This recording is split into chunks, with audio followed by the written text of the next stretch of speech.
Is there a day in your life that you will remember for the rest of your life? The day that turned your life upside down.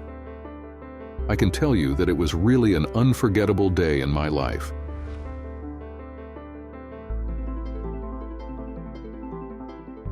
At first glance, it was an ordinary Saturday night dinner.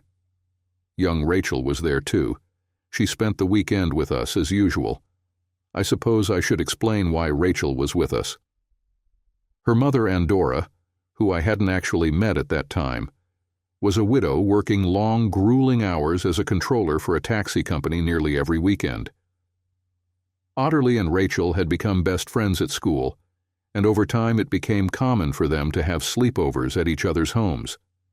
Eventually, it became the norm for Rachel to stay at our place on Friday and Saturday nights, while her mother worked 12-hour night shifts and tried to catch a few hours of sleep during the day. Marge, Otterly's mother and my former wife, had naturally gotten to know Andorra pretty well. But honestly, I had never laid eyes on her. There wasn't any specific reason for this. Perhaps Marge thought the lovely Andorra might attract my attention. It just turned out that way. Back then, I was on the road a lot. The company I worked for was relatively new, and we were busy trying to carve out our own place in a market that had long been dominated by other suppliers.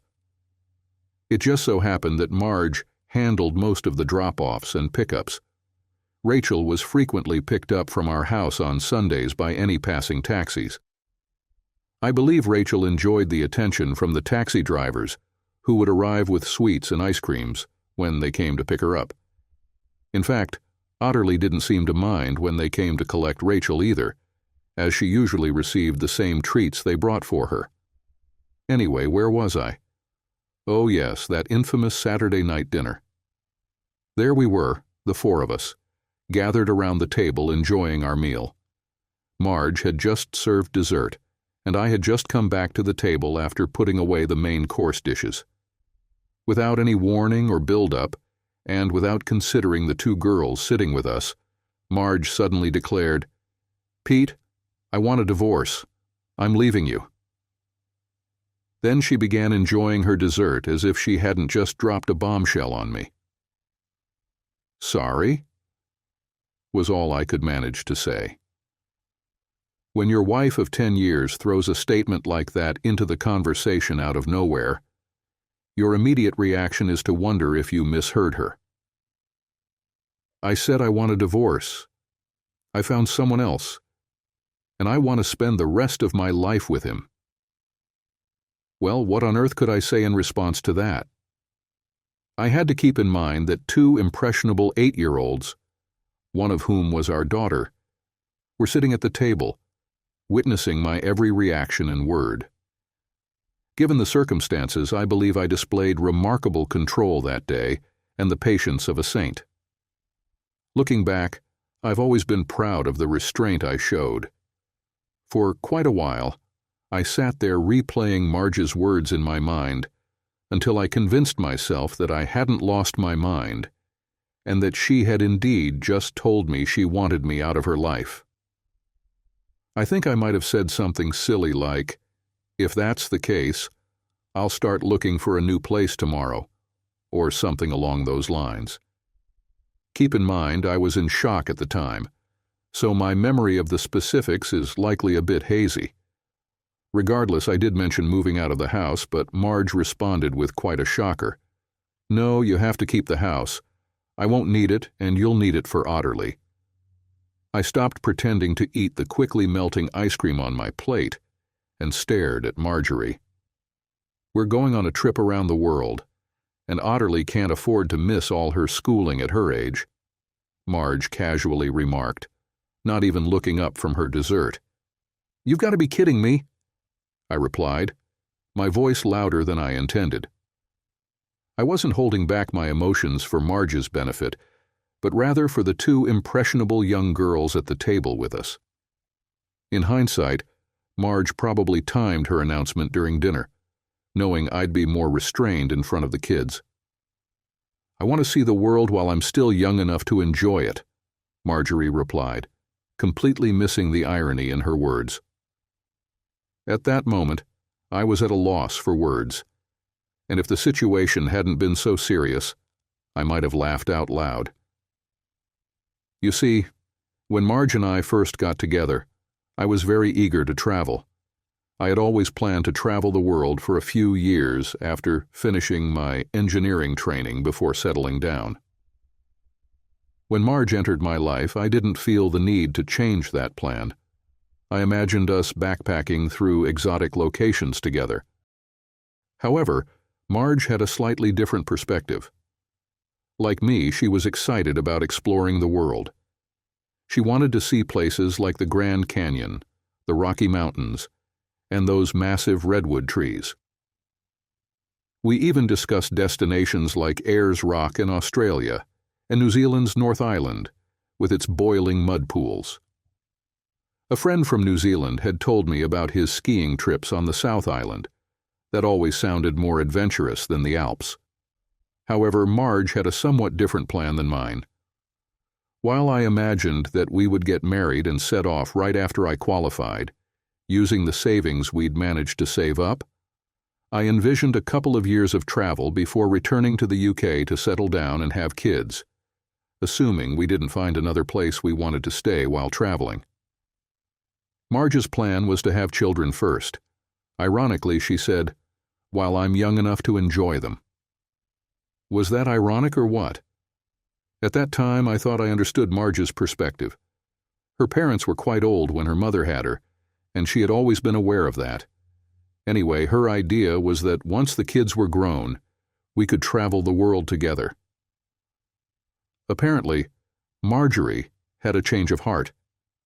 Maybe taking care of Otterly wasn't as enjoyable as she had anticipated.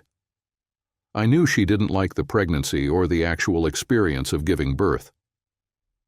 The notion of having 3 children was quickly eliminated from the master plan after Otterly was born, with little discussion, at least none that I was aware of. I think that was the moment I almost broke down, but I couldn't laugh out loud. Looking back now, maybe I should have. I couldn't sit there listening to Marge's nonsense any longer, or I surely would have lost my temper and done something I'd regret for a long time. So, I got up from the table and went out into the garden, where, for some reason, probably out of habit and because it was just a task that needed doing, I started deadheading my roses. I have no idea how much time passed before I realized I had company. The first thing I noticed was Rachel's arm as she began deadheading the bush next to mine. Then I saw that Otterly was tending to the bush on the other side of me. Neither of the girls had said anything to announce their presence. "Watch out for the thorns, girls. You're not wearing your gardening gloves." I found myself warning them automatically. "We'll be careful, Daddy," Otterly replied. "What's your mother doing?" I asked somewhat absent-mindedly. I'm not sure why I asked. It felt like another instinctive response. "I think she's upstairs packing," Otterly answered quietly, as if it were just another ordinary day. Suddenly, I felt a surge of anger again. I couldn't continue deadheading the roses. I feared that if I did, I'd end up pulling off the fresh blooms as well. Instead, I stepped back and watched the girls work. Honestly, I wanted to rush upstairs and confront Marjorie, but it wasn't just because she had announced her departure out of the blue. It was more about the fact that she'd practically told our daughter she didn't want Otterly to come with her. I couldn't fathom how any mother, let alone my wife, could treat her child that way. "I'm sorry, Otterly," I found myself saying without further explanation. "Why, Daddy? You haven't decided to leave us, have you?" "Mummy has?" my daughter responded, clearly understanding the context of my apology. "Most of the kids at school have daddies who've left. I'd rather stay with a daddy who loves me than a mummy who—" Otterly didn't finish her sentence, and I still wonder what she was about to say. I've often thought about what I might have missed over the years. Had Marjorie somehow made Otterly feel unloved? I didn't think so, not that I had noticed. Marge always seemed like a loving mother to Otterly. She also appeared to dote on Rachel when she was home. But if I was blind enough not to see that my wife had a secret affair, I had to question what else I had overlooked. Perhaps Otterly had interpreted Marjorie's announcement as a sign that her mother didn't love her, simply because she wasn't taking her along. Suddenly I noticed that the two girls were now working on the same rose bush together. Even more touching, they were holding hands, one pulling off the dead rose heads, while the other took them and placed them in the basket. Just around the same time, I noticed that Marjorie was on the phone in the bedroom, likely speaking to her new partner, with the windows open on this warm day. I couldn't make out her conversation, but knowing that children often hear better than adults, it struck me that the girls might be listening in. "Ice cream!" I exclaimed loudly. "Come on, girls. Let's go find the biggest ice creams we can get." I was aware they had just had ice cream for dessert, while mine had melted as I pushed it around the bowl. But it was the best idea my frazzled mind could come up with on short notice. The girls cheered with excitement, immediately forgetting about the roses, and high-fived each other, something I'd never seen them do before. I found myself heading to the car with an 8-year-old on either side, each holding one of my hands. To make it a little special, instead of taking them to a local fast food place, we didn't have a proper ice cream shop nearby, I decided to go to one of the many restaurants in town and order their extravagant dessert ice cream sundaes. I doubted the girls would finish them, but I was completely wrong. It took them a while to finish, which turned out to be beneficial for me. I was starting to recover from the shock of Marjorie's sudden announcement, and beginning to process what she was doing to us, as well as the immediate and long-term consequences it would bring. For some strange reason, I found that I didn't care much about Marjorie leaving. Sure, I'd miss her, but any love I had felt for her evaporated instantly with her announcement, especially since she made it in front of Otterly. However, her departure would pose a significant issue for me: childcare. I was confident I could take care of Otterly, but I needed someone to drop her off and pick her up from school every day. I suspected my employers would help as much as they could, but our office hours were 9 to 5, while school was from 9 to 3. Plus, I had no idea who would look after Otterly during school holidays. As for Rachel, I felt bad, but I had my own issues. Her mother would need to handle her situation as best she could. I noted that I would have to call her later to explain what was happening. The only idea I could come up with was to ask my sister. Carol lived quite a distance away, but perhaps she could manage to pick up Otterly from school in the afternoons, even if it meant a long drive for both of us. The only concern I had was that Carol's own children likely finished school at the same time as Otterly. I found myself pulling out my mobile phone to call Carol. I thought that if I put the ball in her court, she might come up with some solution. Carol had always been quite good at that sort of thing. "What did she do?" Carol exclaimed over the phone when I briefly explained Marjorie's announcement, trying to avoid too many details since the girls were at the table with me. I was surprised at how little I actually knew from what Marjorie had said. I had no idea how long her affair had been going on, or even who the other person was. "Carol, I told you that Marge has run off with some guy and left us." "Who? What guy?" Carol pressed. "I have no clue, Carol. Just some Casanova she must have met somewhere. I didn't think to ask." "His name is Ronald," Otterly chimed in, catching me completely off guard.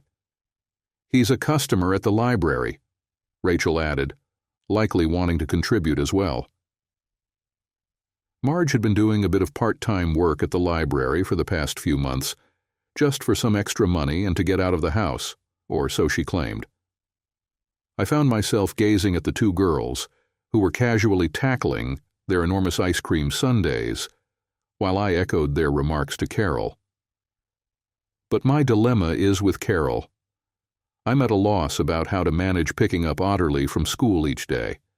I can drop her off in the mornings and arrive at the office a bit late, but there's no way I can leave at 1:30 every day. That's okay, Daddy. Rachel's mom will pick me up from school. Otterly chimed in, displaying the straightforward reasoning of a child before Carol could respond. It wouldn't be fair to ask her to do that every day, Otterly, I attempted to explain to her. Oh, it won't be a problem, Otterly assured me. We've already figured it out, haven't we, Rachel? Rachel looked up from her ice cream, nodded, and flashed a grin at me, subtly indicating for the first time that the two girls had been secretly scheming together. I had no clue where they had found the time or opportunity to do so that afternoon. Rachel will stay at our house on Friday, Saturday, and Sunday nights, Otterly explained, and I'll stay with Rachel and her mom on the other school nights. You can take us to school on Mondays, and Rachel's mom will pick us up when she gets out of bed in the afternoon. Otterly gave me one of those satisfied looks that children wear when they think they've effortlessly solved a problem. I wasn't sure what expression was on my face as I sat there astonished. Carol, however, must have caught what Otterly said because she remarked, "Sounds like a brilliant plan to me, Pete. Have you asked her?" Well, no, Carol. For some reason I never considered it. Look, I've never met Rachel's mom. The thought never crossed my mind. I honestly have no idea if she'll agree to it. It's a lot to ask. The taxi driver has been asking Mommy to work on Sunday nights for quite a while, Rachel suddenly added to the discussion. Mommy said she'd earn more money working Sunday nights at the taxi place than at the shop, but she didn't want to burden Otterly's mom by asking her to look after me. I had to infer from Rachel's statement that her mother was likely working part-time at a store during the week. I thought to myself, the poor woman must be working around the clock.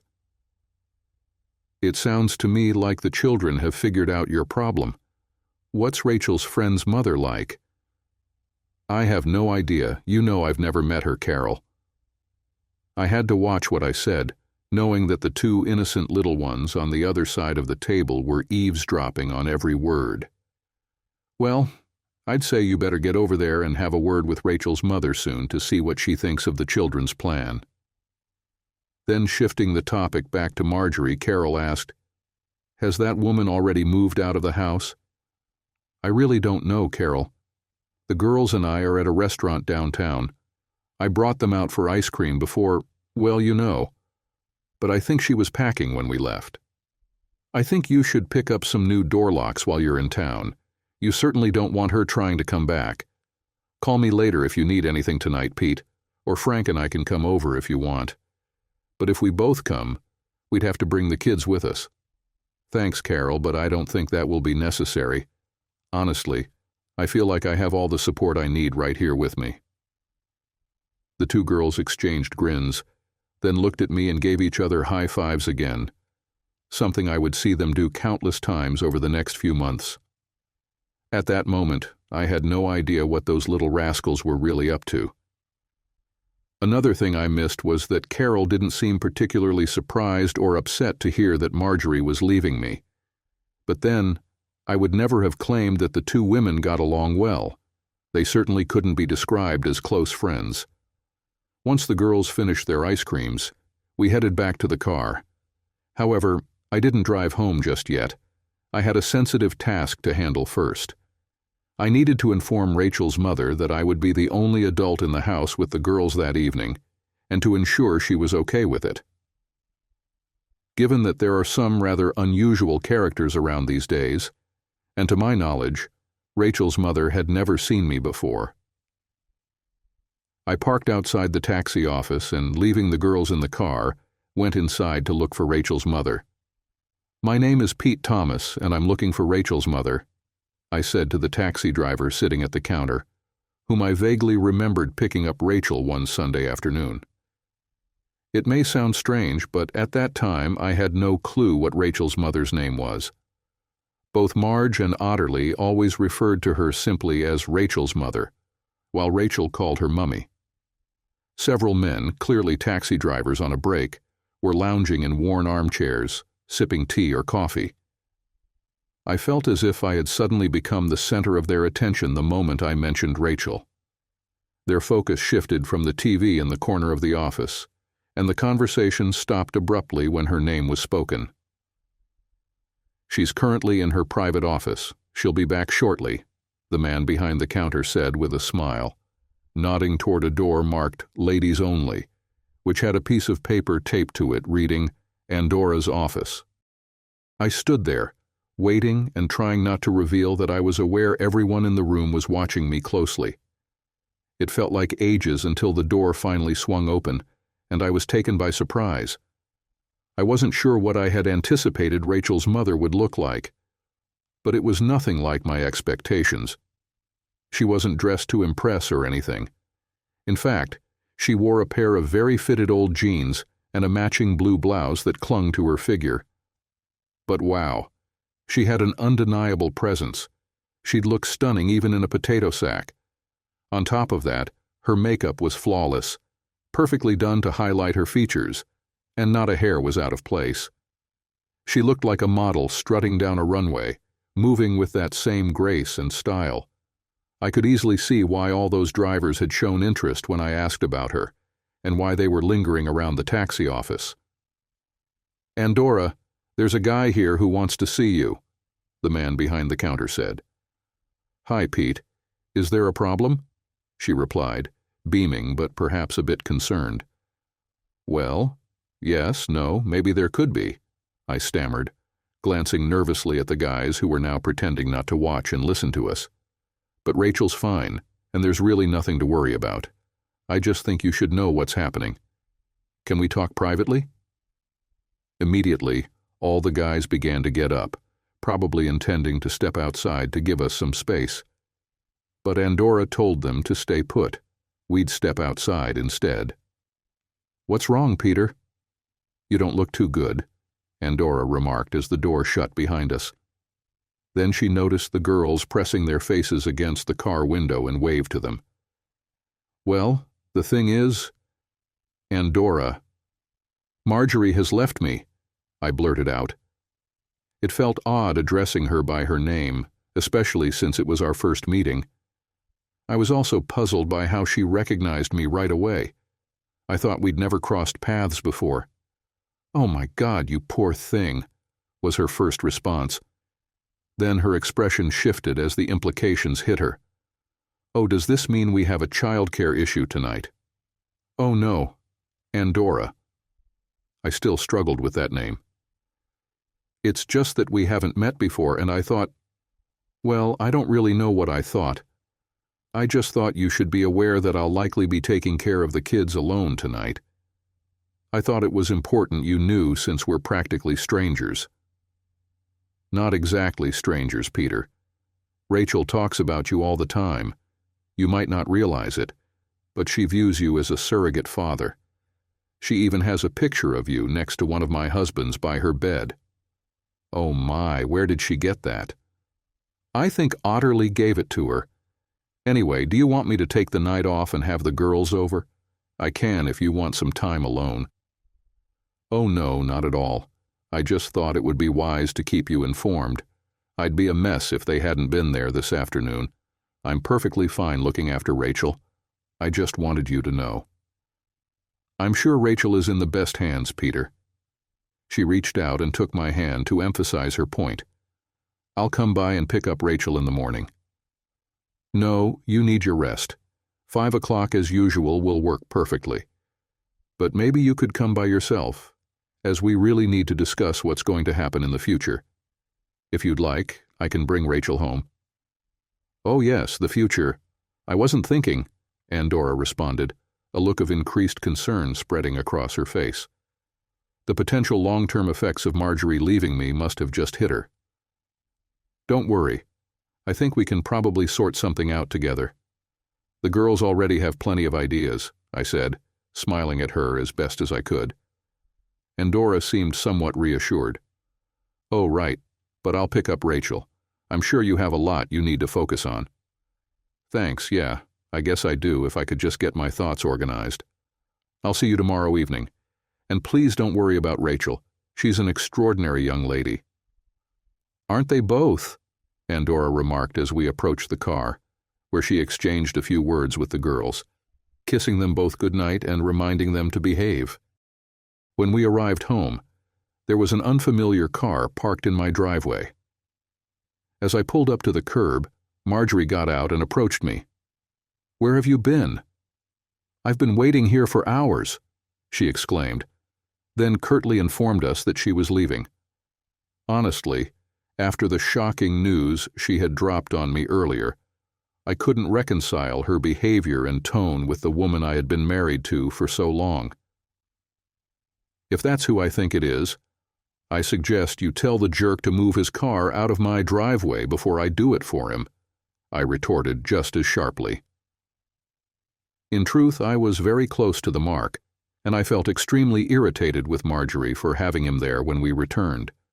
It felt a bit like she was rubbing my face in it. Looking back, I believe I managed my emotions remarkably well that day, mostly because the kids were around. However, it seemed to me that Marjorie was trying to provoke me. Perhaps she was seeking some sort of justification for her actions, if only to herself. Marjorie waved her arm, and the Jaguar roared to life before pulling out of the driveway and parking across the street.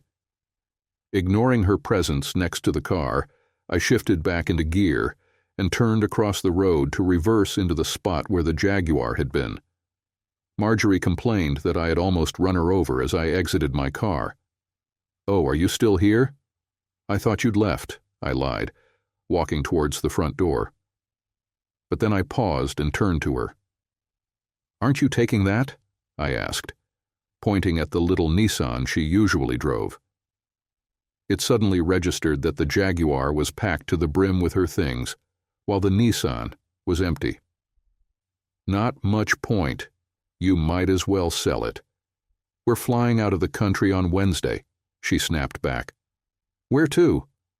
"Where should I have my solicitor send the divorce papers?" I found myself asking. But Marjorie was quick to respond. "The address of Ronnie's solicitor is on the kitchen table. He'll know how to reach us," she replied curtly, then turned to speak with Otterly, who along with Rachel had also gotten out of the car by then. I didn't stay to hear their conversation, and my daughter and I have never discussed it since. It couldn't have been much, as both girls followed me into the house moments later and firmly closed the door behind them. What I didn't see but heard, somewhere in the back of my mind, was the distinct sound of their hands slapping together as the little devils high-fived each other again. Unfortunately, I didn't think much of it at the time. We settled on the sofa to watch TV for a bit, before I told the girls it was time for bed. They both gave me a quick kiss on the cheek and headed upstairs without any fuss. A first for Otterly, as far as I could remember. I have no idea what time I eventually went to bed, though I'll admit I had a couple of scotches to help me sleep that night. I woke up on Sunday morning to the familiar aroma of bacon frying throughout the house. For a brief moment I forgot that Marjorie was no longer there, and was surprised to see that she had woken up before me on a Sunday. Then the memories of the previous day rushed back, and I began to survey the room. Something felt off or different, but for a few moments I couldn't quite pinpoint what it was. Then it struck me. When I had gone to bed, signs of Marjorie's departure had been everywhere. Dresser drawers left half open and her wardrobe doors ajar. Now they were all closed, and any trace of Marjorie's presence had vanished from sight. Even the photographs of her parents, which I remembered noticing on the now empty dressing table, were gone. I stumbled out of bed and into the ensuite for my usual morning routine, only to discover that the personal items I was certain Marjorie had left behind were also missing. I was led to conclude that someone had visited while I was asleep and tidied up, and I could think of only two possible suspects. "Come on, Daddy, breakfast is getting cold." I heard Otterly call from upstairs as I stepped out of my bedroom. In the kitchen, I found both 8-year-olds waiting for me. They insisted that I sit down while they served me. I enjoyed a full breakfast with a glass of fresh orange juice and a cup of coffee, all presented as if I were dining in a luxury hotel. The 2 girls had chosen cornflakes, orange juice, and tea for themselves. I made sure to express my appreciation for the delicious breakfast and the girls' skills, which earned me big smiles from both of them. Carol, her husband Frank, and their kids arrived before we finished eating, breaking the calm atmosphere somewhat. It was clear their arrival had been anticipated. Either that, or the girls had seriously overestimated my coffee consumption, because Otterly and Rachel quickly offered Carol and Frank mugs of coffee. I had to persuade the girls to leave the washing up to me and go outside to play with Carol's children. Actually, Carol took care of the washing up while Frank and I sat back, enjoyed more coffee, and I recounted the events of the previous day in detail. My sister and her husband assured me they would help in any way they could. Frank mentioned the name and contact information of the lawyer who represented his sister during her divorce, and she turned out to be an excellent choice. Carol prepared dinner for everyone using what she found in the fridge and freezer. I spent most of the day tending to my roses when I wasn't chatting with Carol and Frank. One thing I do remember from that day is that in the afternoon, Rachel and Otterly helped me pamper my roses, and I recall Rachel, whether by chance or intention, quoting a line from the song, "It's been a good year for the roses." I'm pretty sure she was too young to grasp the connections between the song and the events of the previous day, but I certainly did. I will never know if I reacted in any way when Rachel said that. However, I do know that, consciously or not, Rachel has often repeated that line over the years. Both girls seem to enjoy the song itself, and we frequently hear them playing or singing it, particularly when Marjorie's name comes up. A taxi pulled up outside the house around 4:30, and Andorra got out. The girls welcomed her inside, and we introduced ourselves. Then Carol, Andorra, and I moved to the lounge, while Frank ushered all the kids into the garden to keep them entertained. Andorra expressed her sympathy about the recent events, and before I could say much, Carol updated her on the girls' childcare plans. Andorra mentioned that she had casually told Rachel about being asked to cover the Sunday night shift for the taxi company. She explained that she would earn more from that than she did from her 4 morning shifts at the local shop. Without much further discussion or changes, we decided to go with the plan the kids had outlined to me the night before, which included Carol helping with the care of both girls a couple of days a week during the school holidays. Andorra then called her taxi company boss to confirm she could take on the extra shift. He was thrilled and asked her to start that night. For some reason, she looked to me for confirmation, and I simply smiled and nodded, so she agreed. However, it wasn't that straightforward because Rachel needed her school clothes for the next day. So Carol drove Andorra and Rachel home to pick them up, with Otterly insisting on joining them.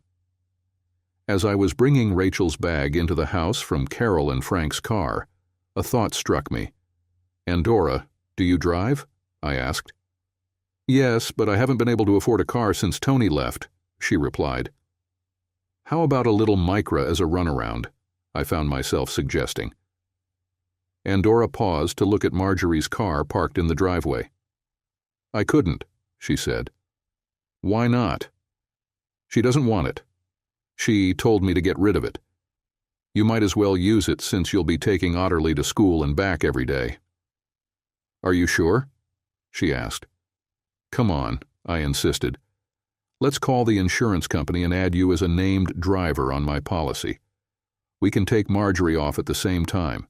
Roland the rat can handle her insurance from now on." "His name's Ronald, Daddy," Otterly corrected me. Who cares what his name is? To me, he's Roland the Rat, I replied, perhaps a bit sharply. He can't be, Daddy. Roland the Rat is funny and nice, she pointed out. I couldn't argue with her reasoning, so I relented a bit. All right, if you insist, it's Ronald the Rat. I smiled at her. For those who may not know, Roland the Rat was a puppet character on a morning TV news program at the time. Over the next few weeks, we all adjusted to the new routine.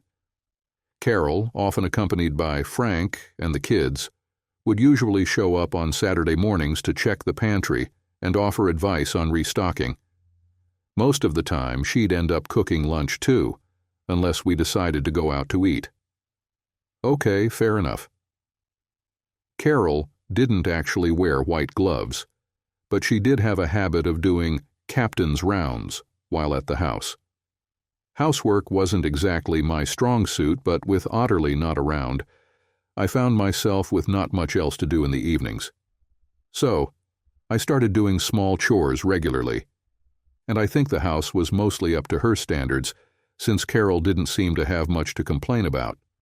Weeknights felt lonely, but I got used to it over time. Fridays were great, though, as I'd come home from work to find Andorra and the girls there. Andorra quickly took it upon herself to cook dinner for all of us before heading out for her Friday night shift. The hardest times were during the week, especially when I'd come home to an empty house or wake up alone in the mornings. No matter how much resentment I felt towards Marjorie for what she'd done, after all those years of marriage, suddenly waking up alone every morning, well, it takes some getting used to. The divorce got a bit tricky. Marge and her new guy had left the country and were moving around quite a bit. From what I gathered, her solicitor was struggling to stay in touch with her, and I suspected her guy was intentionally complicating things. Eventually, I found out that he had a very upset wife pursuing him for child support. I met her once when both of our solicitors arranged a meeting. But, honestly, I had enough on my plate and didn't want to get involved in her issues. In the end, though, she managed to freeze all his British bank accounts, and I believe she eventually got hold of all his UK assets. Without getting directly involved, I helped as much as I could by passing on Marge's location to her solicitor whenever she called home to speak with our daughter. Although, to be fair, the credit for gathering that information really goes to Otterly, who had a knack for coaxing Marge's exact whereabouts from her during their calls. Then, without much subtlety, the little rascal would pass the details to me at the earliest opportunity. Whether Otterly knew why I wanted the information, I couldn't say. Oddly enough, the trouble Marjorie's solicitor had in reaching her worked in my favor.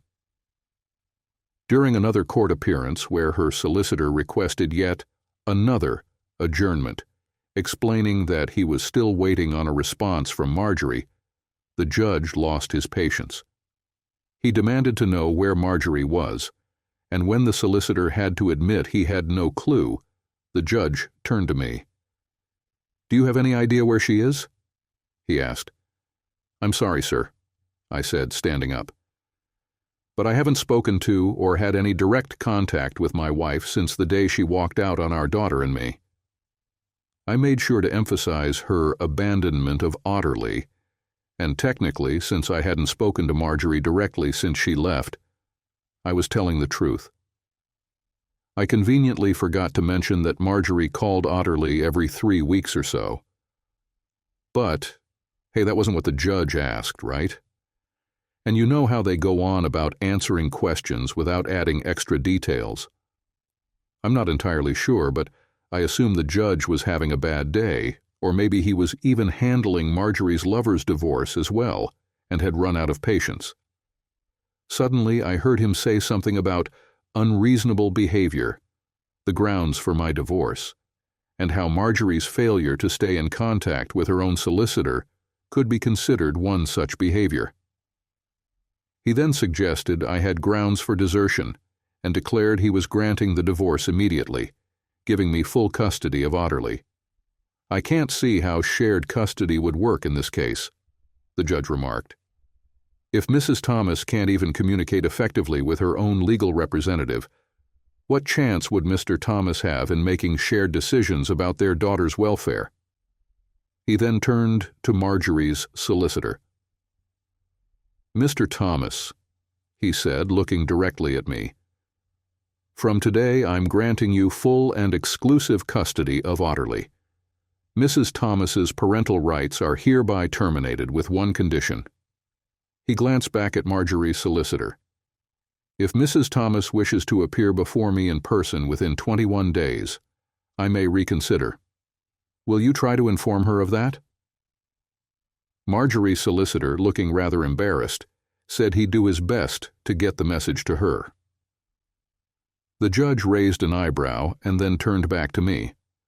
"Well, Mr. Thomas, I don't think that's likely to happen, and frankly, I doubt I'd change my mind anyway. But I'm surprised you haven't requested any child support from your wife. I honestly don't think I have much chance of collecting, Your Honor, unless Marjorie ever comes back to the country," I responded. The judge leaned forward and had a brief, whispered conversation with his clerk before shuffling through some papers on his desk, searching for something. "I believe we'll issue an interim order for £100 a month. It's a nominal amount just to set a precedent. Like you, I doubt you'll ever see it, but if Mrs. Thomas returns to this court's jurisdiction, we can adjust the amount accordingly. I suggest you have your legal representatives investigate whether Mrs. Thomas has any assets left in the UK." That was the end of it. I walked out of the court a single man with all the marital assets in my possession. And apparently I could claim any other assets Marjorie had in the country, if they could be found. I never bothered looking for them. When I checked the call log at home the following Monday, I noticed there had been an international call the day before, likely while I was out mowing the lawn, which would explain why I didn't hear the phone ring. The call must have been from Marjorie. She was the only one who called from abroad. What struck me as odd was that neither Otterly nor Rachel had mentioned the call to me, nor did they update me on Marjorie's whereabouts as they usually would. You can interpret their silence however you wish, but I know what I make of it.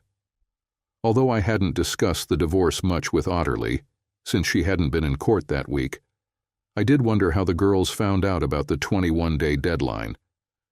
I doubted the court-appointed social worker who was there to represent Otterly's interests would have told her. As time went on, Marjorie's calls to Otterly became less and less frequent. I wasn't particularly surprised, as the few I overheard seemed very one-sided. Apart from the occasional subtle question from my daughter about Marjorie's whereabouts, even those stopped once her lover's divorce was finalized. On a side note, I have no idea how Otterly or Rachel found out about the divorce being settled. I think I assumed that since they were local, his kids probably went to the same school as the girls, and maybe they shared information. But if they did, the girls never mentioned it to me. I guess the same logic could explain how the girls knew about who and when, back when Marjorie first announced her departure. Adults often underestimate how much children understand about what's really happening. I can't recall exactly, but I think the divorce had been finalized for around 4 months. One Saturday afternoon, I had taken Otterly and Rachel to the cinema, and afterward, we were enjoying hamburgers at the local McDonald's when Rachel casually mentioned that she and her mother would be moving soon. Naturally, I asked why, and Rachel explained that their lease was up for renewal, but her mother believed the landlord wanted to raise the rent too much. At the time, I didn't see or understand what was really going on. I had no clue there was another plan in the works. Come on, they were 2 9-year-olds. Getting an extra ice cream or convincing me to take them on a day out was expected.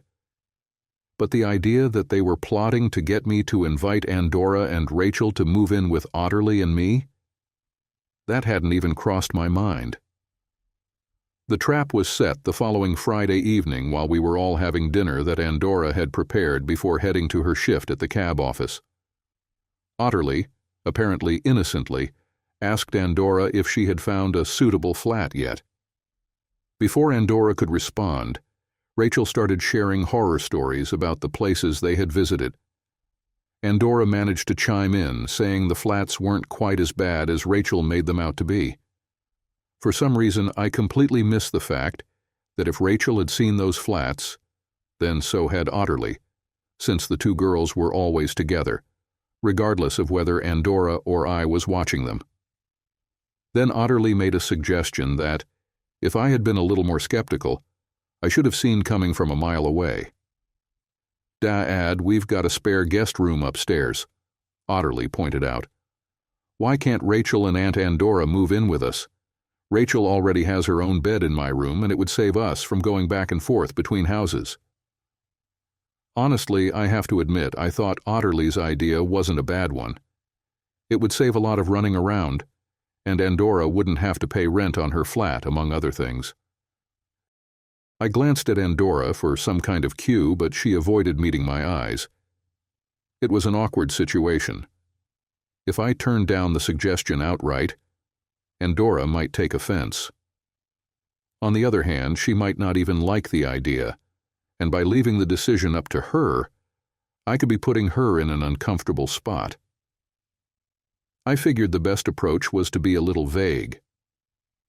"Well, sweetheart, you know, sometimes when a man and a woman who aren't married live together, people might get the wrong idea." I stammered awkwardly. To my surprise, Andorra giggled. "Pete, you sound like such a prude." "I'm not, Andorra. I was just thinking about your reputation." "My reputation? You can't be serious. Do you want to know why we're really being kicked out of our flat? It's because I disappear every Friday, Saturday, and Sunday night and come back in the mornings. Plus, now I have a new car." "I don't get it. The Nissan isn't new." "It is compared to some of my neighbors' cars. They're convinced I could only afford a car like that by doing, well, a certain type of night work," Andorra said, smirking as she watched me process what she'd just revealed. "You've got to be joking," I gasped. "No, I'm not. They even wrote to my landlord. I've told them all that I work for the taxi company, and I've even taken some of their calls for cabs, but the rumors keep spreading." "Oh my God, the sooner you get out of there, the better." Exactly my thought. But finding another decent, affordable flat isn't easy. "Well, what about Otterly's suggestion? There's plenty of room here." "Are you sure? You didn't sound too keen." "Yeah, I'm sure. This place feels like a morgue without the kids, and honestly, you're a way better cook than I am." "Should I take that as a compliment?" "In comparison to my cooking, yes. The room's here if you want it, Andorra, and by the look on their faces, the kids can't wait," I said, motioning to the two grinning children. "We'll have to talk about rent," Andorra suggested. "No, I don't think we do.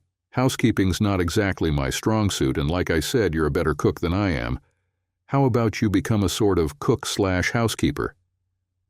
"Pete, I'd do that anyway, but I've got to contribute something, at least towards the heating, electricity, and council tax," Andorra insisted. "We can sort that out later. For now, I just need to know if you're sure you want to move in. If you're inviting us, then yes, we'd love to." "All right, let's say the deal is done. When would you like to move in?" "Oh, and what about, this place is already furnished." "Don't worry about it. Most of my things aren't worth keeping. I can get rid of a lot of it. I sold all the good stuff years ago, right after Tony left, when I was strapped for cash." "Oh, what happened?" I asked. But the look Andorra gave me made it clear she'd share the story when the kids weren't around. I'd been married to Marjorie long enough to recognize that expression. I knew Andora's husband had died in a car accident several years back, but I'd never learned the details. A bit later, as we were walking Andora out to her Nissan, I heard a distinct slapping sound behind me. I turned around to see Otterly and Rachel standing there, looking as innocent as could be, as if butter wouldn't melt in their mouths. The girls moved in the following week. Most of Andora's furniture was discarded, though some pieces made it into the house, while other items were stored in the garage. Her TV and music system ended up in the girls' bedroom. Suddenly the house felt like a real home again. Even the guys at work noticed the change in my mood. Some also commented on how I wasn't joining them for after-work drinks as often anymore. But I had a daughter, or rather 2 daughters, waiting for bedtime stories every night. Oh, and my traveling days basically ended when Marge left. Unsure how things would turn out, I pushed back a little at work, and my boss eventually sent other guys on the trips instead of me. I stopped volunteering for travel whenever I could avoid it. Not long after Andora moved in, I started to fall in love with her, though I thought I was doing a pretty good job of hiding it. Well, what did you expect? Andora was undeniably attractive by any standard. Maybe a year younger than me, she always looked put together no matter what, or how little she was wearing. Sure, I'd seen her pass between the guest room and bathroom a few times, just wrapped in a towel, but that was it. She had a killer sense of humor and never seemed to get upset with the girls, or with me, no matter what kind of trouble they caused.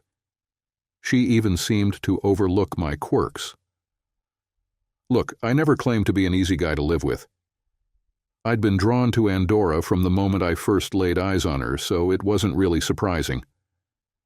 I think Carol was the first to catch on that I was falling for her, that Christmas. She and Frank had brought their kids over for Boxing Day, and Andora was busy cooking dinner. "Have you told her yet?" Carol asked as we set the table together in the dining room. "Told who, what?" I replied. "Andora, of course, brother." "Sorry you've lost me. What am I supposed to have told her?" "That you're in love with her, you idiot," Carol said bluntly. "What? Don't be ridiculous, Carol." "Oh, come on, Pete. I can read you like a book. You're even more into Andora than you ever were with Stephanie Mathers." I guess I should explain who Stephanie Mathers was. She was my first love, back when we were all in school. She was a friend of Carol's, and I practically worshipped the ground she walked on for years before I worked up the nerve to ask her out. She led me on for a while, then shattered my heart when she abruptly dumped me. Stephanie was immediately and completely rejected by my sister and her friends, many of whom comforted me in the months that followed. They made sure I got over Stephanie pretty quickly. Of course I've grown fond of her, Carol. She's a really nice person, but I'm in a tricky spot. The way things are now works for both of us. If I upset the balance, well, I could really cause a mess. Peter, she's just as stuck on you as you are on her. Honestly, you two dance around each other like love-struck teenagers. What are you talking about, Carol? Pete, to get from one side of the room to the other, you both take the long way around, just to avoid the possibility of touching each other. So we don't want to invade each other's personal space. That's nonsense. There are only 2 reasons people who live together act like that. Either they can't stand each other, which I doubt because no one's ever heard you argue, or you're in love. And don't try to deny it. You don't even joke around with her like you do with your coworkers. That's unusual for people who spend so much time together. You're both afraid of ruining what you have. You think Andora's attracted to me? Of course she is, Pete. She's doing the same dance you are. Even the girls can see it. So what should I do? Beats me, Peter. Tell her how you feel, I guess. You've charmed women before. She's not the first. You were great at it before you got involved with that witch. You never liked Marjorie, did you? No, I never trusted her. I always felt like she manipulated you, just like Otterly and Rachel do now.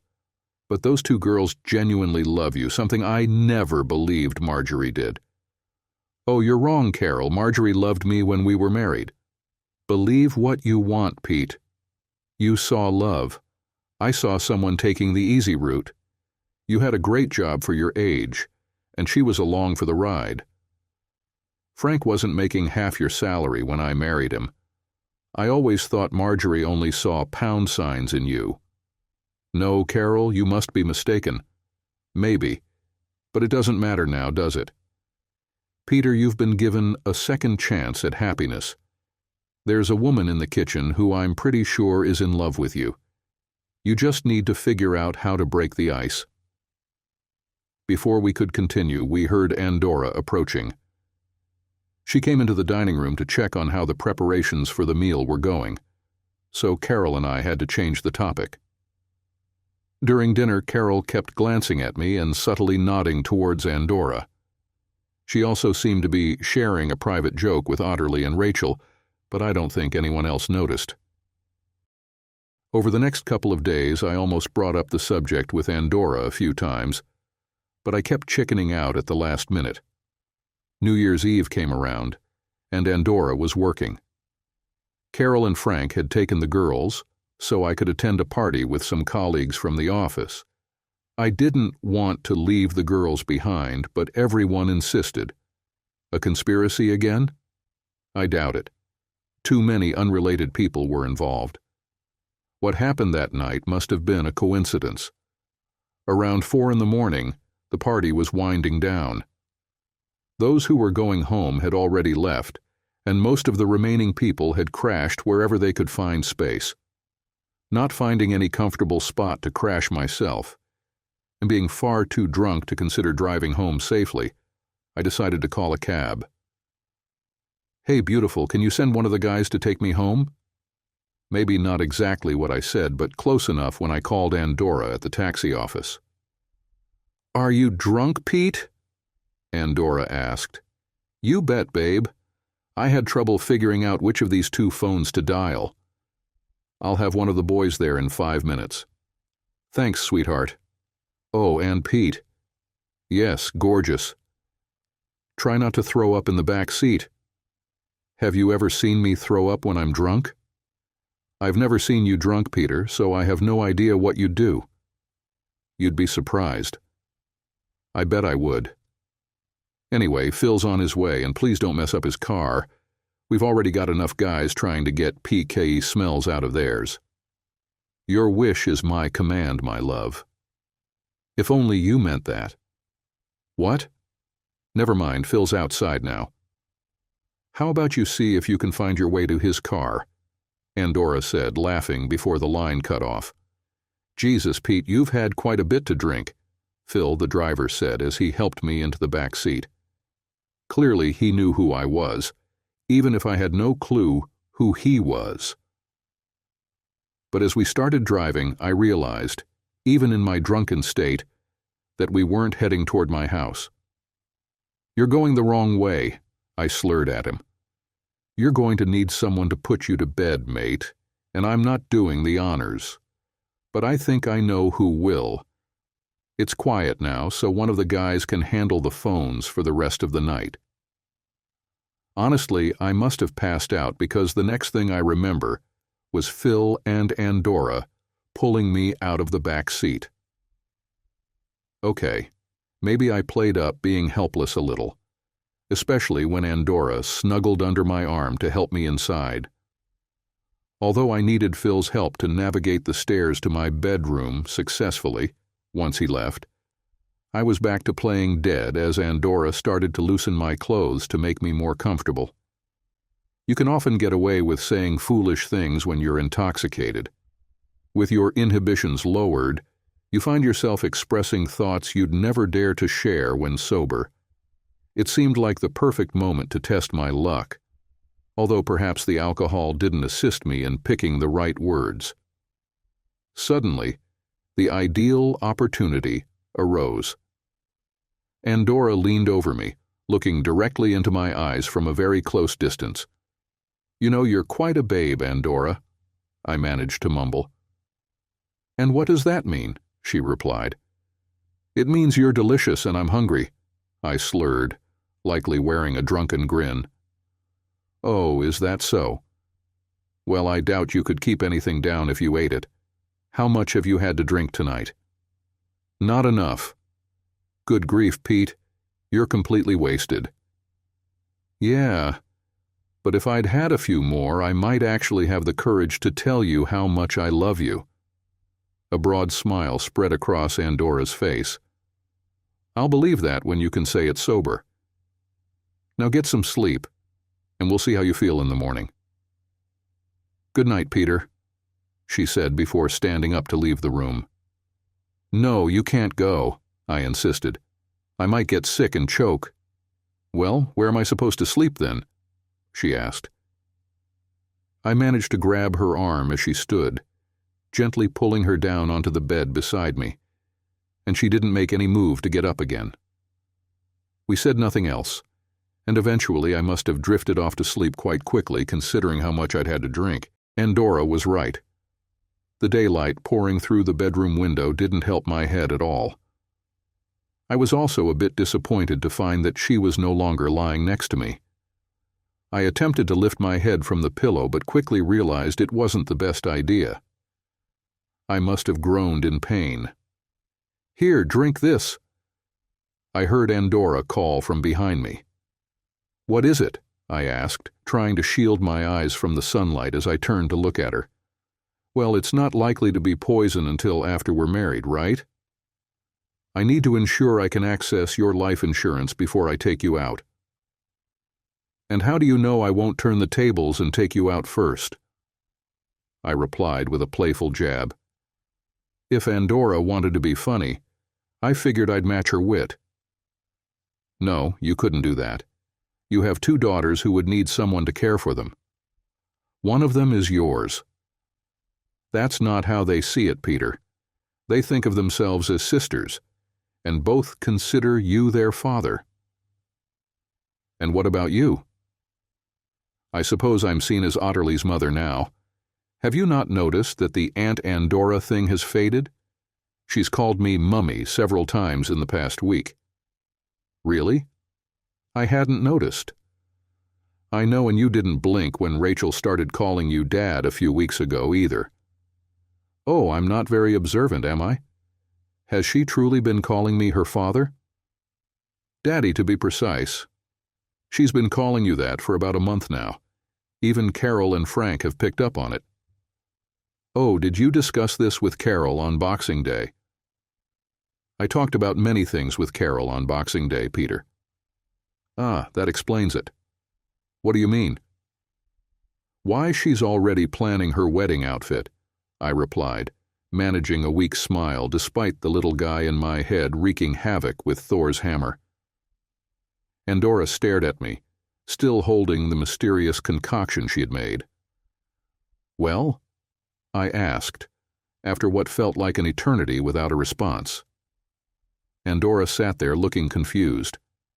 I had anticipated a question from her in response to my comment, but it didn't come as I had hoped. "Well, what?" she said. "So, are you going to marry me or not?" "You haven't asked me." "I know, I'm being a coward. I wanted to get your reaction before actually proposing. It's better to avoid looking foolish when I get turned down." I don't think you'll look like a fruitcake if you ask." "But," Andorra replied. "But what?" "I need to confess something before you make any commitments." "Ooh, that sounds serious. Should I be concerned?" "No, but I am. I'm not a widow, Peter. Tony isn't dead. Technically, I've never been married to him. I was married, but I wasn't." "I think I'm getting lost in the details here, Andorra. Tony was a bigamist, Pete. He was already married when he married me. So, my marriage to him is legally invalid." Yikes.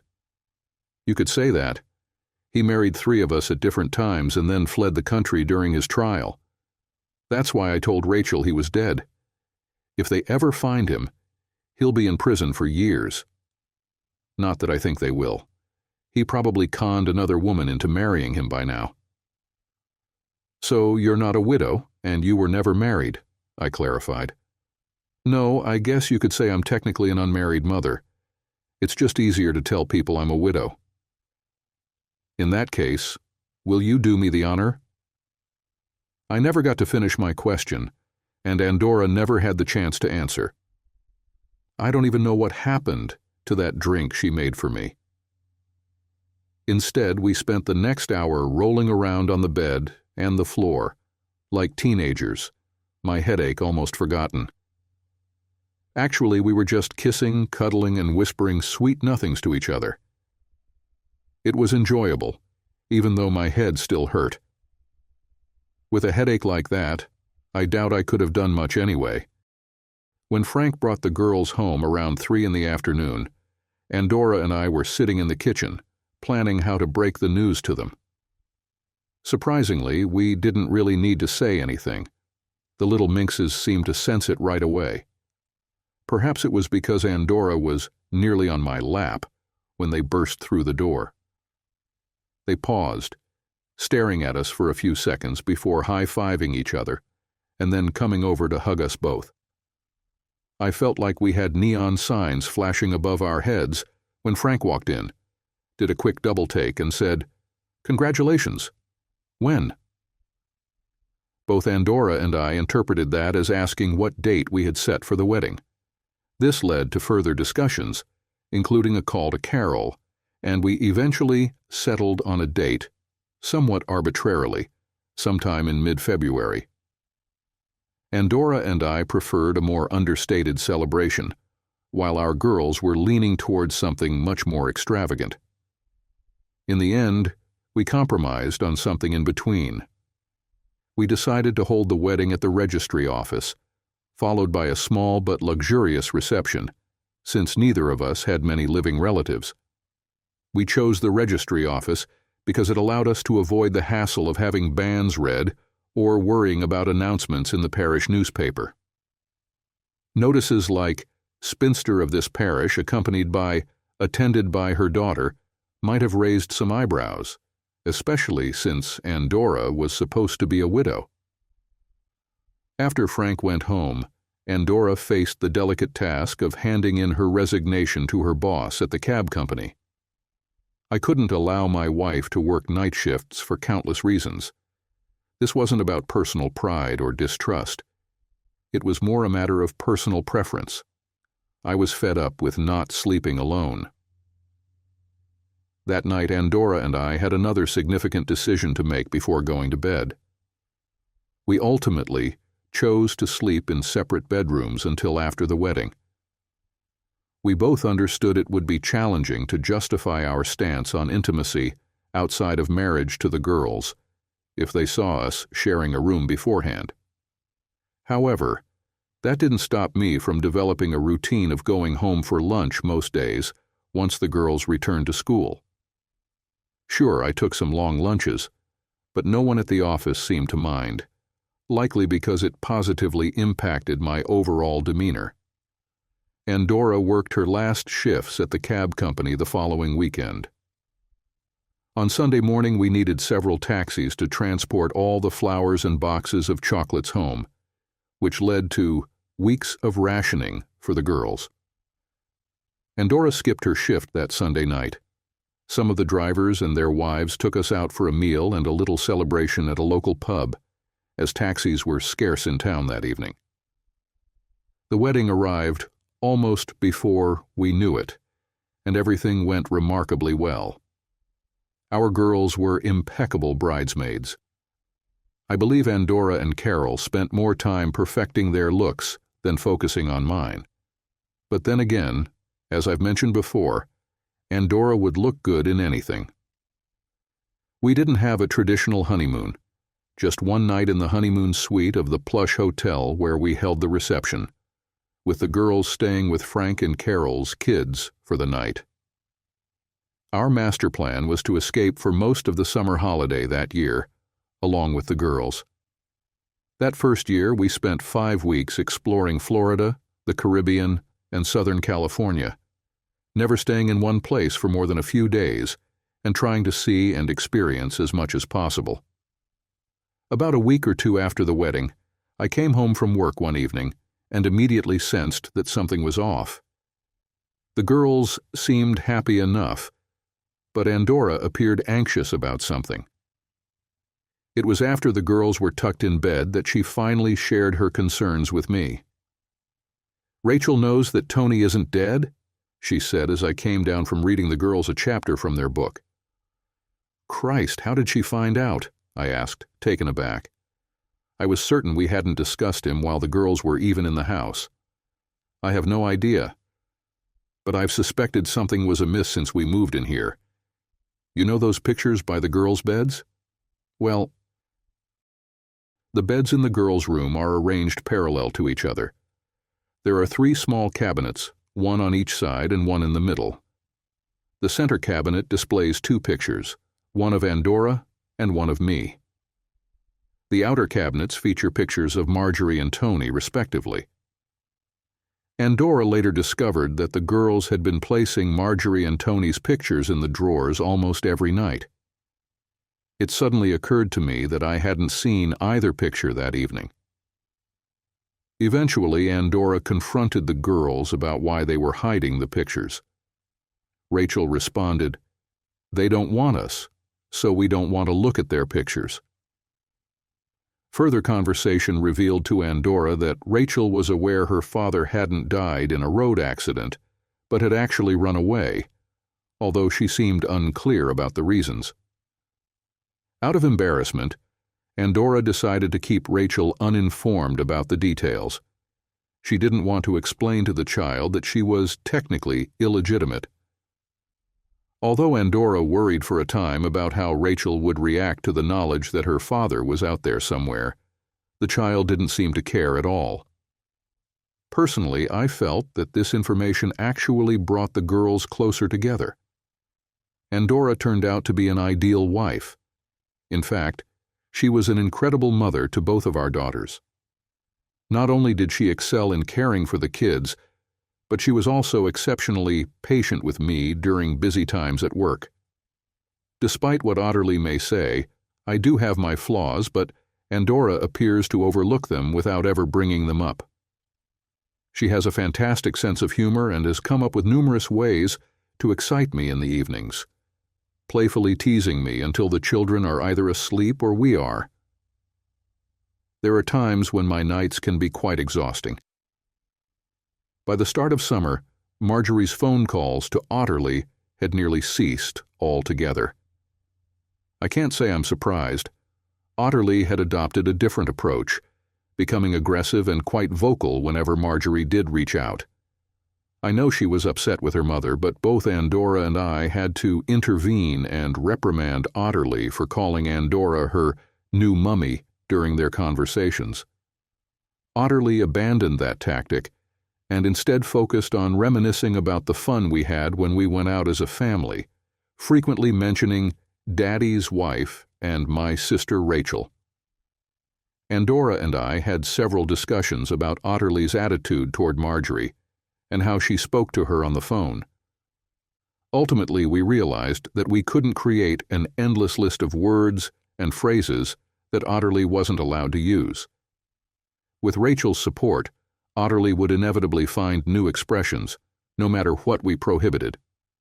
We concluded that Marjorie had made her own choices that day, in the kitchen. Now she'd have to learn to deal with the consequences. It wasn't long after returning from our holiday when Otterly and Rachel began to bring up the idea of Mummy and Daddy again. For a while, Andorra and I struggled to grasp what the girls were suggesting, but then we understood they were questioning whether we were truly their parents. I must say, I blame the internet for this. Before we knew it, Andorra and I started finding printouts about adoption procedures scattered around the house, presumably intended to encourage Andorra to adopt Otterly and me to adopt Rachel. The girls had even looked into the legal aspects of changing Rachel's last name to Thomas and printed out the necessary forms. After some discussion about the adoption, Andorra and I concluded that it had to be either both or neither of us. Rachel's father, despite abandoning her and Andorra, still held legal rights over her. Ultimately, we turned the matter over to the solicitor who handled my divorce. It took over a year, but we eventually managed to have Tony's parental rights revoked, and both adoptions were finalized. Whether it was by chance or a deliberate move by our solicitor, the same judge who oversaw my divorce also presided over the revocation of Tony's rights, and I suspect that may have influenced his decision.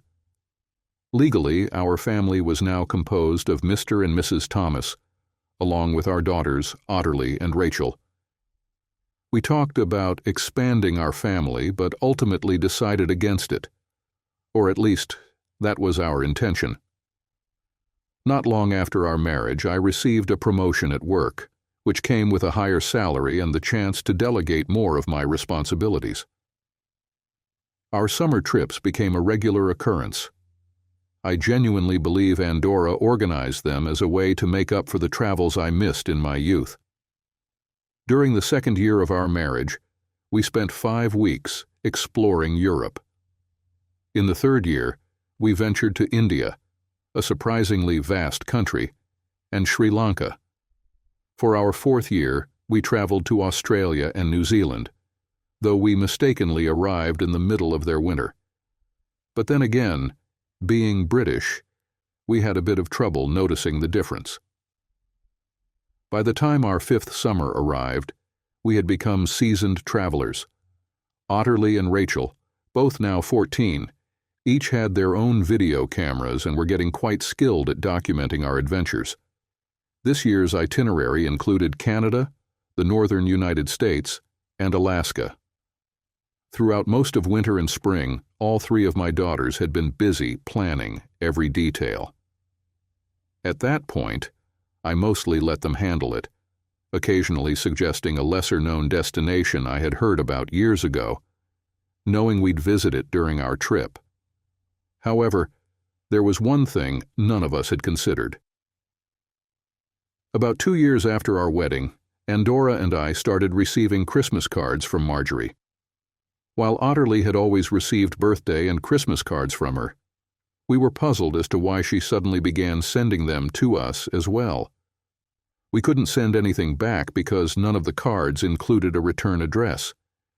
The interesting detail was that all these cards had Canadian stamps on them, which would lead anyone truly considering it to believe that Marjorie and Ronald had moved to Canada. Sadly, Marjorie was rarely mentioned in our home anymore, and I don't think she had called Otterly in years, so no one brought it up. As usual, our grand plan for that summer's extended vacation changed as time went on. The girls told me it would be impossible to visit all the places we wanted within our time frame, even after we significantly narrowed down our list. Eventually, we decided to draw an arbitrary line down the continent, similar to one we had drawn across it a few years earlier. This summer, we would explore the West, leaving the East for another year. We flew into Winnipeg on an Air Canada flight in late June, and after a day or two exploring some historical sites near the city — this isn't a travelogue, so I won't go into details — we set off on our official tour in a rental car. We traveled west from Manitoba into Saskatchewan, then turned south and almost doubled back through the Dakotas, Nebraska, and all the way to Kansas before heading west and then north again, passing through Colorado and Wyoming, where we spent a few days at what I believe is called a dude ranch. The horses were nice to ride, but I think I'll stick to English saddles in the future. While Western saddles are comfortable, I felt it might not be as easy to bail out if something went wrong, not that I had any inkling it would. I also found neck reining to be an interesting experience. There are 2 schools of thought when riding horses or motorcycles when things go awry. Stay with it and hope you can regain control, or bail out and hope to land on your feet and run. The idea of getting thrown off a heavy horse or a motorcycle with its engine roaring and rear wheel spinning, landing on top of me, has never seemed appealing. Anyway, I've gotten a bit sidetracked. Eventually we arrived in Montana and stopped in a town I had always wanted to visit, likely after reading about it in a Western novel or something similar. After checking into our hotel or motel, whatever you want to call it, we headed to a nearby restaurant, which was probably a diner. The restaurant was bustling and fairly loud, with patrons engaged in lively conversations. Suddenly, a tremendous crash interrupted the chatter, plunging the place into complete silence. Everyone halted their conversations, as often happens in such situations, because one of the waitresses had dropped a tray loaded with someone's meals. It's one of those instinctive reactions that you can't control. Like everyone else in the establishment, Andorra and I instinctively turned to see who had clumsily disrupted our meal. It was a rather thoughtless act, since the person responsible was likely embarrassed enough about the noise without having the attention of everyone in the room on them. I quickly spotted the culprit and was somewhat surprised to recognize her. It seemed she had noticed me as well. Upon reflection, I realized that her recognition of me might have contributed to her dropping the tray in the first place. The poor woman stood there, mouth agape and eyes wide, staring right back at me. From Andorra's reaction, I gathered she recognized the waitress too. Regardless, both Andorra and I ended up saying almost the same thing in unison to our daughters. "Eat your dinner, Rachel and Otterly. It's nothing for you to worry about." Andorra addressed Rachel, while I spoke to Otterly. Some habits are hard to break, even though they were our girls now. Having both legally adopted each other's daughters, after 5 years we still had a tendency to scold our own child first. It didn't matter much. Both kids had turned around in their seats to see who was responsible for the commotion. Otterly quickly turned back upon recognizing the waitress, apparently muttering, "Serves her right," under her breath before returning to her meal as if nothing had happened. Rachel continued to stare for a bit longer, only looking away once the waitress had turned and hurried out of the dining area. She then smiled sweetly at me, shifted her gaze to her mother's eyes, and returned to eating her meal, just like Otterly. The waitress's departure caused several other patrons to glance in our direction. Some might have looked our way even before the waitress fled, but I hadn't noticed. It was clear that they all realized it was our family's presence that had prompted the incident. Andorra, the girls, and I did our best to ignore the stares and continued with our meal. "It seems the grass wasn't as green as it appeared," Andorra murmured to me, as we followed the two girls, who were happily skipping toward the car. "What do you mean by that?" I responded, perhaps a bit more sharply than I meant to. "I think it's safe to assume she's not with Ronald anymore if she's working here. Probably one of them cheated on the other. They say once a cheater, always a cheater," I said. "But she didn't cheat on you. The foolish girl just walked out on you and Otterly. You can't seriously think they didn't get intimate before the divorce was finalized. Plus, walking out on your daughter is practically cheating, in my opinion." "Does it really matter?" "No, as long as she doesn't try to stir up trouble now." Otterly was already confused enough. She doesn't need any more chaos. "She's far too late for that, Pete. Besides, I think Otterly managed it much better than you did. After all, it was the girls who—" "Don't say it, Andorra. I know exactly what the little rascals did, and I'm quite pleased that we have a couple of cunning little minxes. Still, sometimes I can't help but wonder just how far their scheming went." "What do you mean by that?" "Oh, it's nothing really, but it was clear they were working towards something. I sometimes wonder how far ahead they had planned it. Don't worry. I couldn't be happier with how things turned out. I just get a bit curious sometimes. By that time, we had reached the car and I unlocked the doors with the remote as we approached. The kids quickly jumped into the back seats. I opened the front passenger door and held it for Andorra. But instead of getting in, she stepped closer, wrapped her arms around my neck, and kissed me. The two little troublemakers in the back erupted with cheers and shouts of encouragement, throwing out remarks like, "Not in public," and "Can't you two wait until you're alone?" Some might consider those comments disrespectful and a bit bold, coming from two 14-year-olds. However, both of our daughters were quite mature for their age. They had to grow up quickly. Andorra lost her husband when Rachel was just 6, and she had managed as a single parent for years. Otterly had seen her mother leave us and practically disown her when she was 8, an event I didn't handle very well, I must admit.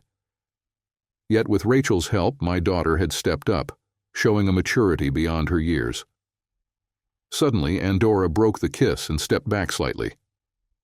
"We've got an audience," she whispered, glancing over my shoulder. I turned to see Marjorie standing in what I assumed was the kitchen doorway, watching us. "Do you think Otterly should—" Andorra suggested. "Yeah. I don't think we have much choice," I replied. I knew I would have to return later to talk to Marjorie, and that would probably lead to arranging a private meeting for Otterly with her mother. Honestly, it was too good of a chance to pass up. It would clear that part of things up. "Otterly," Andorra said, leaning into the car while I was still lost in thought. "Your mother's over there. I think you should go talk to her." "Do I have to?" Otterly replied. "She's your mother, Otterly. Please do as we ask. You might regret not taking this chance when you're older." Otterly shrugged and started to get out of the car. "I don't want to see her. Can't Rachel come with me?" "No. We'll just be here. You'll be able to see us," Andorra assured her. Eventually, Otterly climbed out of the car, her reluctance evident as she glanced back at us several times before walking towards her mother, stopping about 10 feet away. Marjorie said something we couldn't hear and stepped closer, but Otterly immediately took a step back.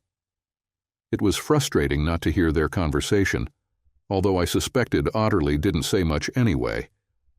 What was clear was that any time Marjorie approached, Otterly retreated. "This is not good," Andorra muttered, ensuring Rachel wouldn't overhear her. But almost as she finished speaking, Otterly turned and hurried back to the car. Without saying a word, she jumped into her seat, slammed the door shut, and began fastening her seatbelt. When I glanced back, the doorway where Marjorie had been was empty, leading me to assume she had gone back inside. I would have preferred to get in the car and leave immediately, but Andorra had other ideas. She was likely halfway to the door by the time Otterly secured her seatbelt.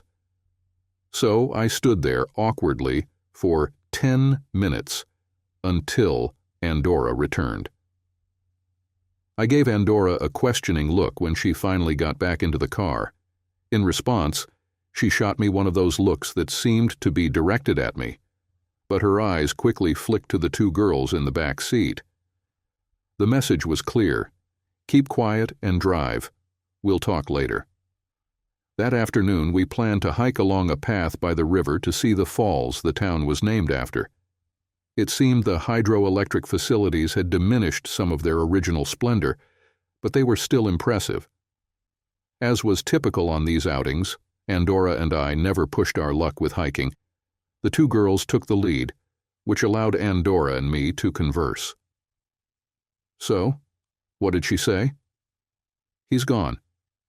He ditched her 2 years ago for a waitress in this town." "Just as we suspected. But I wonder why she hasn't gone back to the UK. He took off and left her to pay the motel bill. The motel was understaffed in the restaurant, so she figured she might as well stay and work it off. Apparently, she shares a room with another woman. They both work in the restaurant during the day and serve drinks at the bar across the street at night. Sounds like a blast. What else does she have to do, Pete? I suppose she finds some barfly to hook up with every night. There's no need to be rude, Peter. Marjorie made a mistake, and now it seems she's paying the price. Anyway, you'll be meeting her when she finishes her shift at the restaurant at 6.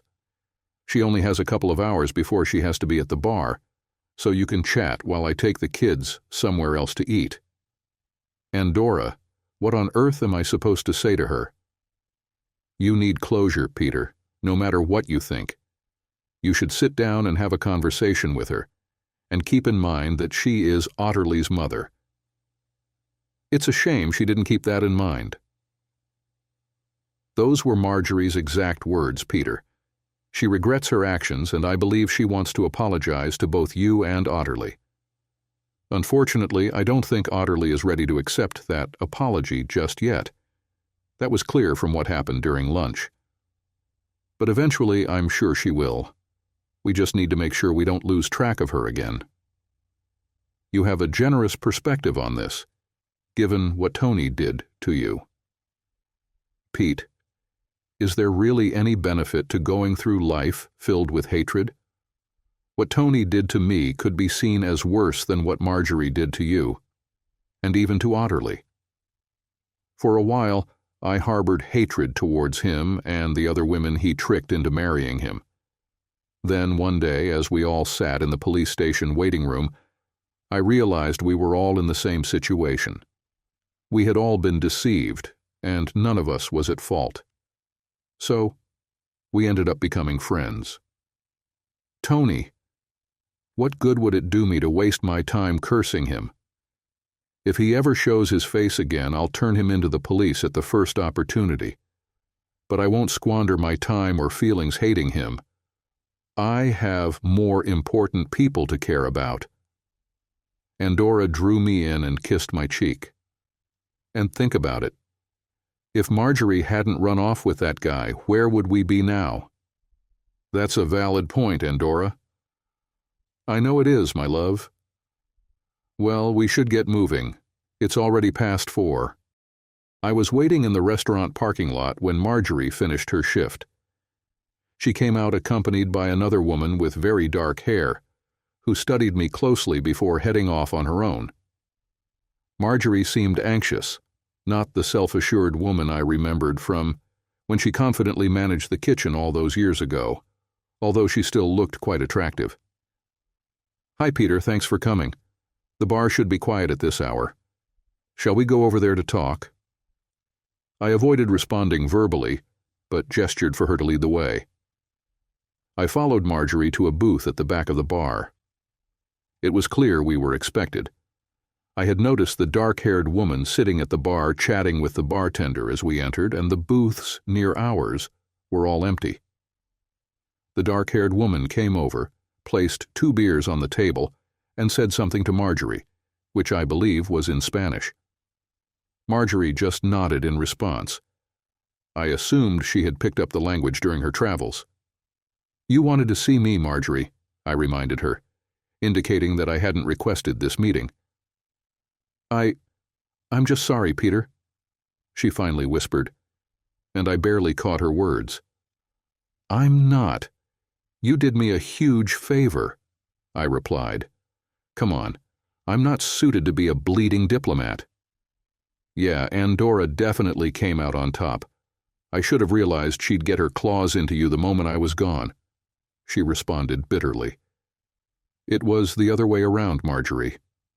Once I laid eyes on Andorra. I wasn't quite sure how I intended to finish that thought. Maybe I was thinking that if I had met Andorra before Marjorie left, it could have been me walking away. Perhaps that was wishful thinking, but I doubt I would have acted that way.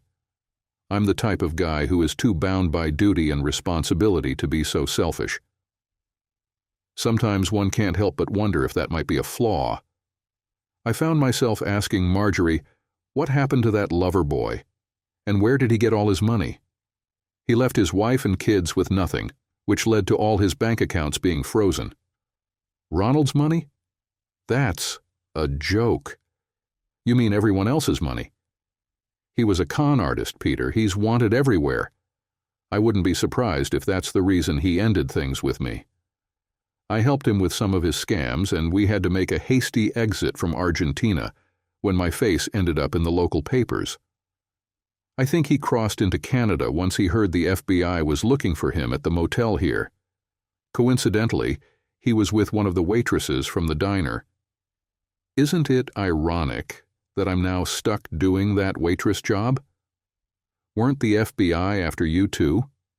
Not exactly. Well, sort of. I made a deal with them. If I agree to testify against Ronald when they catch him, they won't throw the book at me. In return, I got a slap on the wrist. 2 years of probation for helping a fugitive escape or something ridiculous like that. But I'm pretty much stuck in the country until they find him, and I have to check in with the authorities every week.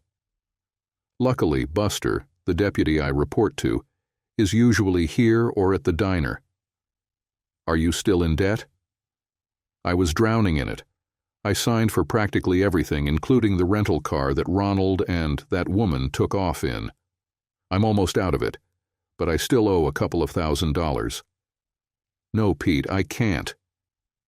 Marjorie saw me reaching for my checkbook. For once, just do as you're told, Marjorie. I'll write this for £5,000, which is nearly $10,000. That should clear your debts and give you a safety net if you need it. If you decide to return to the UK in the future, once they catch him, we'll help you find a place and settle down. But don't think this gives you the right to interfere with our family. And just so you know, the courts have revoked all your parental rights regarding Otterly, right? She made that very clear to me this morning. Oh, I'm sorry. That's not what we sent her for. I realized it when Andorra walked into the kitchen. Pete, I was foolish. I never intended to hurt you and Otterly like that. I don't know what happened. I just got swept away by all of Ronald's thrilling stories. Honestly, it wasn't that thrilling, I promise you. Marjorie, that was a long time ago. To be honest, I'm just relieved to see that you're okay. But Otterly and I have moved on, and I'm afraid you're not part of our lives anymore. However, Andorra and I will do our best to ensure that Otterly keeps in touch with you. That's more than I deserve, Peter. I really shouldn't accept this check. You should take it. It'll help ease my conscience a bit before we leave tomorrow. We'll stop by the diner for breakfast in the morning. Maybe we can try again to get Otterly to talk to you nicely. I don't deserve your kindness, Peter. No, you don't, Marjorie. I had to be honest, even though I tried to convince myself otherwise. But you're Otterly's mother, and there's nothing I can do about that. Now, if you don't mind, I'd like to return to my family. Of course, I'm sorry, Pete. I stood up and walked away without looking back. When I finally found the girls, it felt like everyone was anxiously waiting for me. At least, that's how I interpreted it. I pulled Andorra aside and quickly filled her in on my conversation with Marjorie, including the cash I had given her. She doesn't deserve you, was all Andorra said when I mentioned the check. She nearly echoed the same sentiment, I replied, leaning in to kiss my wife. But you do. Thank you, was all she said in response. A bit later, I managed to catch Otterly alone, and was about to launch into my usual speech about her having only one birth mother, when she interrupted me to say that Andorra and Rachel had already spoken to her. From that point on, the conversation didn't go as I had planned. Otterly mentioned that she would be willing to talk to her mother the next morning, and promised to keep her tone civil. However, she insisted that she wouldn't meet her mother alone. Either Rachel or I would need to be present. When I asked her why, she bluntly stated that one of us had always been there during the enjoyable moments. I wasn't quite sure how to interpret that remark, so I chose not to comment. The following morning, Marjorie, Otterly, and Rachel sat at a nearby table, engaged in conversation for quite a while. I can only assume that Marjorie's friends covered for her, as she was likely supposed to be working. The only snippets of their discussion that Andorra and I overheard were the two kids excitedly talking about how well the roses were thriving in their garden back home. Regardless, all three of them had smiles on their faces most of the time. As we were leaving, Marjorie walked with us to the car and kissed both girls goodbye. Then she turned to Andorra and me, saying, "Those two are very lucky. They've found the best mother and father in the world." Her words took me by surprise, and then she turned and hurried back inside the restaurant, appearing to cry as she ran. I kissed my wife, and then we got into the car and drove north toward the border in Calgary.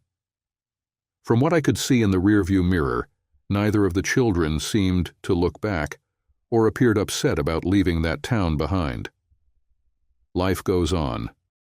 After we returned home that year, Marjorie kept in touch. Andorra got into the habit of writing to her quite frequently, I believe. We never found out if the FBI ever tracked down Ronald. However, less than a year later, we learned that Marjorie was going to marry her deputy sheriff, or whatever his title was. We held a family meeting, and after much deliberation, we decided to decline the invitation to Marjorie's wedding. Nonetheless, I felt compelled to go on my own for a few days to attend. I can't explain why, but it was something I felt I needed to do. Buster, though everyone seemed to call him Buddy, turned out to be a genuinely nice guy once I got to know him. He even picked me up from the airport and introduced me to all his friends and family. One thing I learned from Buddy was that Marjorie had been very honest and upfront with him from the start. She confessed everything she had done and expressed her regret for the choices she made in the past. It turned out that Buddy arranged for some of his truck driving friends to send us Christmas cards from various towns in Canada. I believe Marjorie was trying to conceal the true circumstances of her life from us.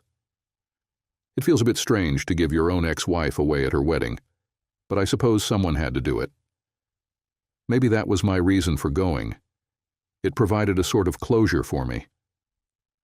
I don't think Otterly and Rachel figured out where I was for those 5 days, but they might have. They were always a step ahead of me on everything. And to be honest, they and Andorra still are. In the following years, we received news that Marjorie had given birth to 2 boys, although we've only seen them in photographs. Now that they're a bit older, I believe the boys keep in touch with Otterly and Rachel fairly regularly, but neither of my daughters often mentions them or Marjorie to me.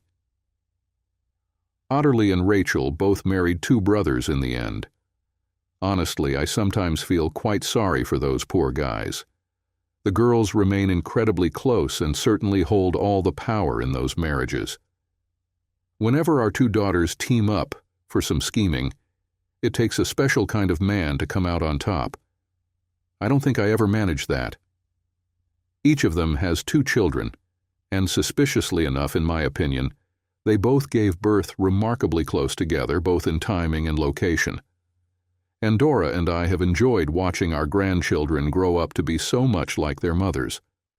I retired last year from my position as managing director, and now Andorra and I are relishing an 8-month cruise around the world. We were hoping to find a place we might want to settle down, but to be honest, I think our daughters and their families will ultimately bring us back home to the UK. We didn't sell our house. The girls wouldn't allow it because of the roses. God knows how much time they spend there taking care of them. But we receive regular updates. Just this morning, while checking my emails, I got a photo of my garden from them with the caption, "It's been a good year for the roses. Life goes on.